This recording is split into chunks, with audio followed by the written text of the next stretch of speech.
In the mid-1960s, Dr. Campbell was in the Philippines, trying to get more protein to millions of malnourished children. To keep costs down, he and his colleagues decided not to use animal-based protein.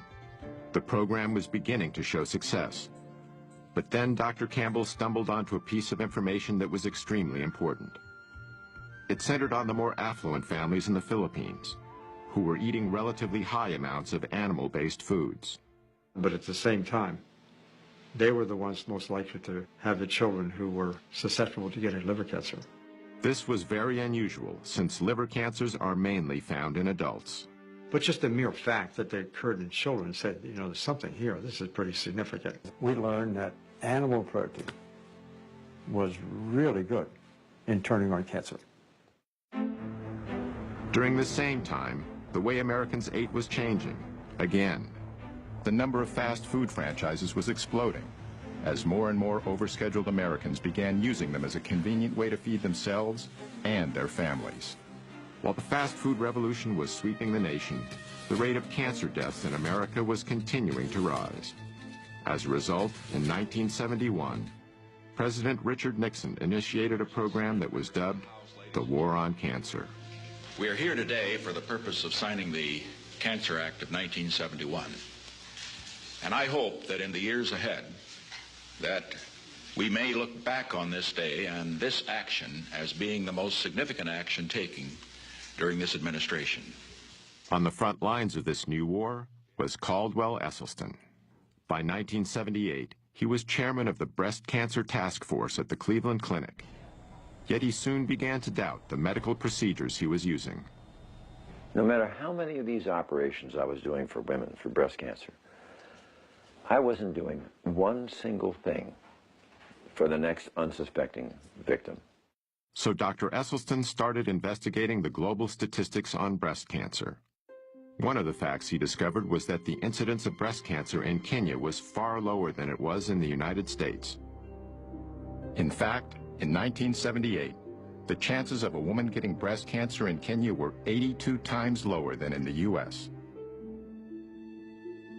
Dr. Esselstyn was even more surprised by the numbers he discovered for some other types of cancer.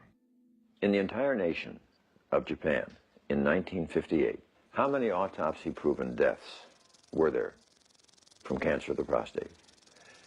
18. 18 in the entire nation. That, to me, was about the most mind-boggling public health figure that I think I'd ever encountered. In the same year, the U.S. population was only about twice the size of Japan's, yet the number of prostate cancer deaths exceeded 14,000. Dr. Esselstyn also discovered that in the early 1970s, the risk for heart disease in rural China was 12 times lower than it was in the U.S. And in the highlands of Papua New Guinea, heart disease was rarely encountered. The link he noted between all the areas he studied was simple. Virtually, the Western diet was non-existent. They had no animal products. They had no dairy, no meat. Even more compelling to Esselstyn was some historical data that had long been overlooked. In World War II, the Germans occupied Norway. Among the first things they did was confiscate all the livestock and farm animals to provide supplies for their own troops. So the Norwegians were forced to eat mainly plant-based foods. Now we look at the deaths in Norway, just antecedent to this period, from heart attack and stroke.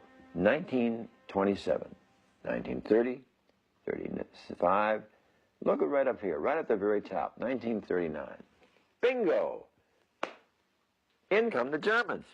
Immediately, 1940, wow, 41, 42, 43, 44, 45.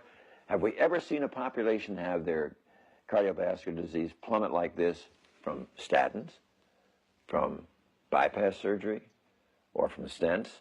No. But look what immediately happened. With the cessation of hostilities in 1945, back comes the meat, back comes the dairy, back comes the strokes and heart attacks. I mean, it's such an absolute powerful lesson. But we didn't get it.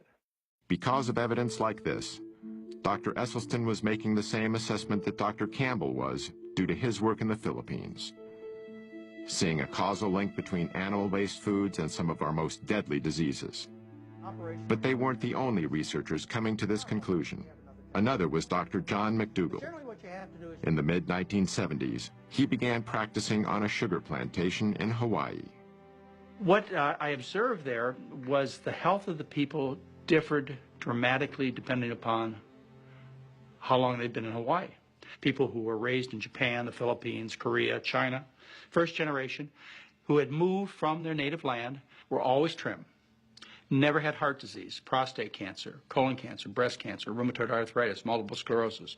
Never overweight. They were in their 80s and 90s and fully functional. Their kids got a little fatter, a little sicker. Their grandkids and the next generation were just as fat and sick as anybody that I'd ever seen. And what came through clearly was the diet was the difference. The first generation had learned a diet of rice and vegetables in their native land. But the kids, they started to give up the rice and replace it with the animal foods, the dairy products, the meats, and the results were obvious. They got fat and sick. So I knew at that point what caused most diseases. At the time, however, Campbell and Esselstyn knew virtually nothing about this other information. Even so, they ultimately reached a revolutionary conclusion: that many of our most crippling conditions could be greatly reduced, if not completely eradicated, simply by eating what they call a whole foods, plant-based diet. This means consuming foods that come mainly from whole, minimally refined plants, such as fruits, vegetables, grains, and legumes. It also means avoiding animal-based foods, such as meat, dairy, and eggs, as well as processed foods like bleached flour, refined sugars, and oil. Campbell and Esselstyn's research in this field would change their lives forever.